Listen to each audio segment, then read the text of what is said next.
Kingdom Hearts 3 is great, and I don't really know what people expect from a series where the core concepts are friendship and Disney rat. Dark Souls 2 is not a good game, and I'm sick of revisionist history bullshit telling me that it is. Have you played Dark Souls 2? It walks back several gameplay changes Dark Souls made from Demon Souls, like the health system. It links your dodge iframes to a fucking stat. It has some of the easiest boss fights ever and some of the worst areas ever.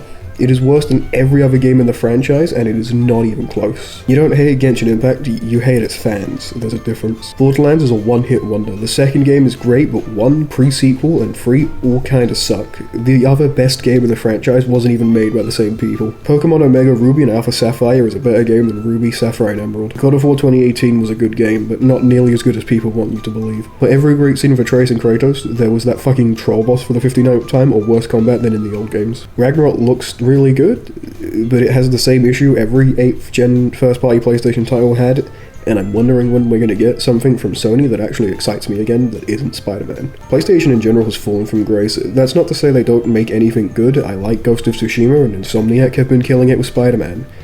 But when I think about the PS2, and then I think about the PS4, I know which library speaks more to me as a person, and it's not Killzone Shadowfall or The Last of Us 2. Horizon Zero Dawn was one of the most boring games on that console, and Forbidden West looks exactly the same.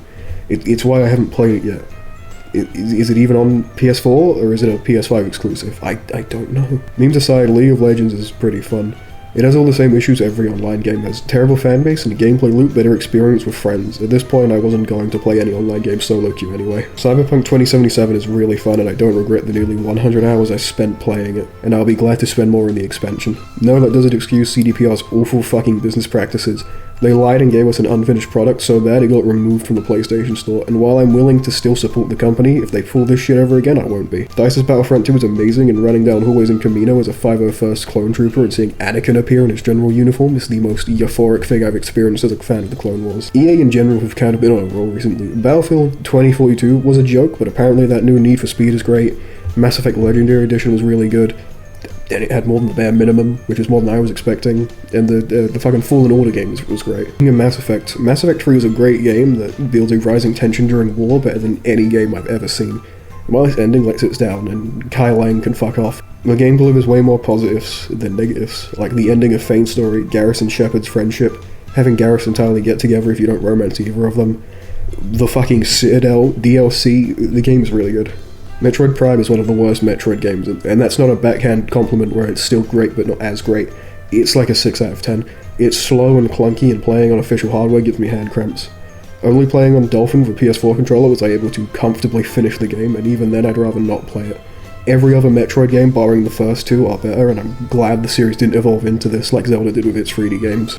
The vast majority of the NES library is bad. 2D Zelda is not fun. I've finished nearly every 3D Zelda without Wind Waker, but I can't bring myself to finish a single 2D Zelda. The furthest I got was A Link Between Worlds, and even then I only got to the part where Link goes to Lorule. In terms of characterization, I'll take Sonic over Mario any day. Sonic Unleashed is an awful game that's 40% fun Sonic stages and 60% God of War 2 but bad.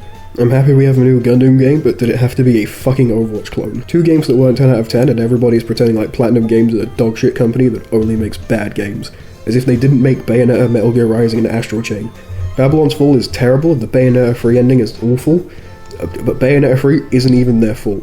I hate how quickly gamers turn on companies who slip up once or twice. Calm down, you fucking goldfish. If I could take human rights away from any group, it would be gamers. Skyrim is fun, but looking back at it, I really don't know why. The game is really vapid and shallow. Silent protagonists are shit. I cannot stand controlling a character who never fucking says anything. Especially in a situation like Dead Space, where Isaac just lets these guys die. Likewise, I hate games that won't shut the fuck up and think they're in a Marvel movie. Stop spouting one-liners, I'm trying to play the game. I remember I'd enjoyed every 7 out of 10 leagues more than every 10 out of 10 I've played, because most 10 out of 10s I've played follow the same basic formula, but it's just a formula that we haven't gotten sick of yet. I'll take something flawed that tries to be unique and fun than something that's perfect that I've played before. There's nothing wrong with remasters, remakes, and sequels. Most games that get remakes deserve it because they look like this. Remasters can be used to show younger people the games that we loved when they came out, and sequels can be better than the original. That being said, The Last of Us Part 1 is stupid and I hate capitalism. Anime games are uniquely awful because half of them are arena fighters and those are genuinely the worst kind of fighting game. The PlayStation 4 is one of the worst consoles I've ever owned. I've owned 3 PS4s, one of them overheated itself to death in summer, one of them randomly broke on me, the HDMI port just wouldn't read anything, and my current Pro is loud as fuck and won't read discs properly. I have to hit it or it won't read the discs. Dark Souls 3 is like a 7 out of 10 at best. The PS5 will be remembered as the console nobody fucking owned and nobody wanted, because 2 years into its lifespan, its major exclusives consist of a PS3 remake, a Ratchet & Clank game everybody forgot about immediately after release, and Sackboy. Crash Bandicoot is better than Spyro. The Walking Dead games are better than the TV show, and yes, I'm including the Frank Darabont season. Telltale had more love and respect for this IP than AMC ever did. Red Dead Redemption has some of the worst controls ever. It's still a great game, but John feels like controlling a fucking brick on skates, I hate it. GTA 4 is better than San Andreas. Hitman 2, the original, is one of the worst games I've ever played. For all the blending in into the crowd that the game loves to preach, it sure loves to detect and then attack you for no fucking reason. Assassin's Creed was pretty great until Odyssey. Yes, I mean the later games too. Unity and Syndicate had their issues, but you know what? At least those games respected my time and didn't ask me to spend 70 hours playing a game that could be condensed into 20. Smash Bros is a great game and I genuinely prefer it over Melee. Alright, thanks. I'm gonna go back to reading One Piece now.